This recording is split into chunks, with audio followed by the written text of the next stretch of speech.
Bom, agora a gente vai fazer uma questão de ondulatória da prova da AFA de 2022-2023, que ela é um padrão bem interessante aí para a prova, tá? Não tá muito fácil, mas nem muito difícil. Bom, uma cuba de ondas de profundidade constante contém água até a altura 20 centímetros.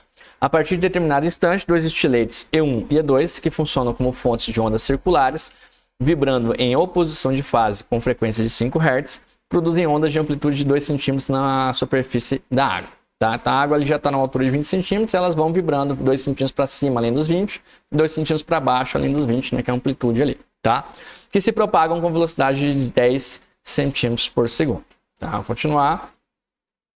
No ponto P indicado na figura acima, uma rolha de cortiça, ao ser atingido pelas duas ondas, deverá ter sua posição vertical y em função do tempo t, descrito pela equação. Aí tem um monte de equação aí, né? Essa questão seria bem difícil, né? Se a gente não tivesse o padrão que a AFA colocou aqui, tá? Teria que se fazer soma de onda progressiva e tal, e regressiva, mas enfim, a gente não vai precisar de nada disso porque a AFA nem entrou nesse método, tá? Bom, o que a gente pode falar aqui, né? Quais coisas importantes que estão escritas no enunciado? Bom, primeiro os dados cinemáticos, a velocidade da onda é 10 centímetros por segundo e a frequência da onda é 5 Hz, ou seja, 5 oscilações por segundo. Tá? A gente pode fazer aqui o vai lamber ferida para calcular o comprimento da onda, a formulazinha, né, da equação fundamental da ondulatória, vai lamber ferida, 10 é igual a lambda vezes 5, e aí o lambda vai ser 2 centímetros. Como isso é fundamental para muitas coisas, já vou deixar esse troço pronto. Bom, gente, o exercício falou que essas duas ondas também estão, e é essa parte fundamental da questão para falar a verdade, elas estão em oposição de fase. O que significa isso? Bom, eu não sei como é que elas vão se encontrar, mas eu sei que elas foram produzidas originalmente em oposição de fase. Quer dizer, se uma está numa crista, outra está na vale, se uma está no nó, outra está no nó, o próximo nó. Enfim, tem várias maneiras de pensar a oposição de fase. Eu gosto de visualizar que se essa onda começou, ó, se essa onda aqui, ó, começou numa crista, essa tem que ter começado num vale. Então, eu gosto de pensar dessa maneira. Bom, aí eu vou fazer uma conta aqui, mas intuitivamente essa questão dava para resolver, que é o seguinte, ó. Esse espaço aqui são 40 centímetros. E a gente já descobriu que o comprimento da onda é 2 centímetros.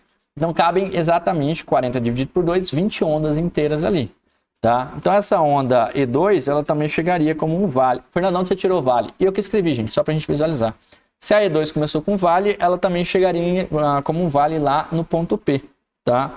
E aí, vou fazer essa aqui de outra cor.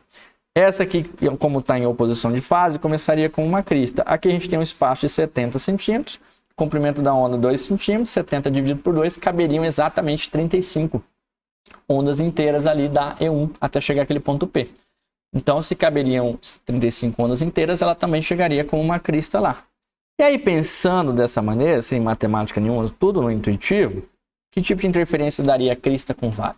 Tá? Uma com uma crista com uma amplitude de 2 centímetros para cima, outra com vale, ou seja, uma amplitude de 2 centímetros para baixo. Quando a gente soma essas duas, isso dá uma altura de 0.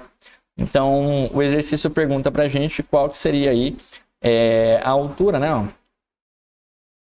A posição vertical y, né? Desses dois caras. Bom, a posição vertical é 20, porque a água já está numa posição de 20 em relação ao fundo, mas a altura que ela tiver dessa interferência de água aí. Como é uma interferência construtiva e destrutiva de ondas, aliás, uma interferência destrutiva de duas ondas que têm a mesma amplitude, elas vão se aniquilar naquele ponto. Então, elas não vão ter nenhuma altura, tá? Então, algo desse tipo aqui seria a resposta da questão, que é letra A, para qualquer T, porque ela foi uma escrita, né? Ela foi a maneira como a gente fez aqui, independente do tempo, né? Elas sempre vão dar interferência destrutiva naquele ponto, tá? Bom, essa é uma solução mais intuitiva, né? Aí existe uma outra solução, que é trabalhar com a equação de interferência, que é essa expressãozinha matemática que eu estou escrevendo aqui, onde ΔX é conhecido como diferença de caminho. Esse caminho é de 40 centímetros, esse caminho de 70 centímetros, a diferença de caminho é 30 centímetros. Esse N eu já vou discutir com vocês, o comprimento da onda é 2, e a gente chega que N é igual a 30, e a gente interpretaria esse N aqui para ver que padrão de interferência seria, tá? De novo, independente de qualquer tempo, só pela construção da questão, naquele ponto sempre vai dar um mesmo padrão de interferência, tá? Bom, e a teoria, né, a parte decoreba da coisa, né, é que no caso em que esses caras estão em oposição de fase, é uma decoreba do inferno, né, mas tudo bem, quando o N é par, isso dá interferência destrutiva, e quando o N é ímpar, isso dá interferência construtiva, tá? Aqui o N deu 30, que é par, a interferência seria destrutiva, então eu teria que subtrair as duas amplitudes, né? Uma é mais 2, uma é 2 para cima, outra é 2 para baixo. Subtraindo essas duas daria 0.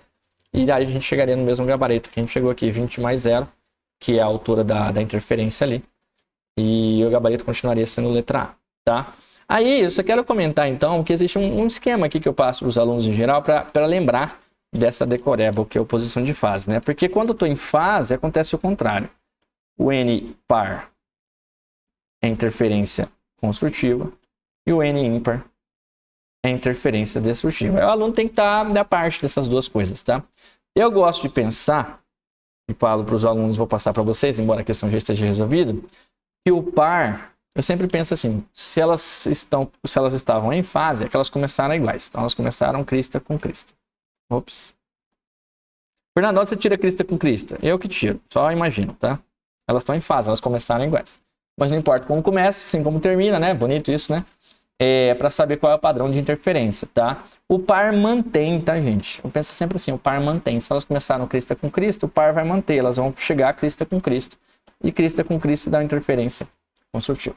Se elas começassem vale, vale, também em fase, o par manteria. Então elas chegariam vale, vale, também dá interferência construtiva. E o ímpar inverte. Tá? Tem várias maneiras, dá para explicar desenhando e tal, mas sei lá.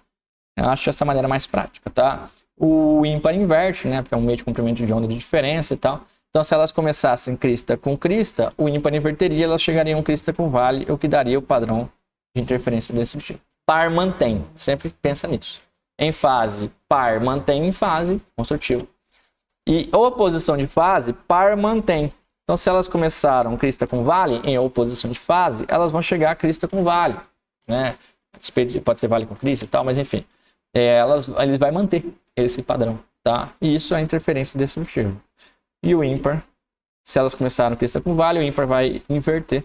Vai chegar a crista com crista ou vale com vale. Isso é um padrão de interferência construtiva. Tá bom? Só um esqueminha aí.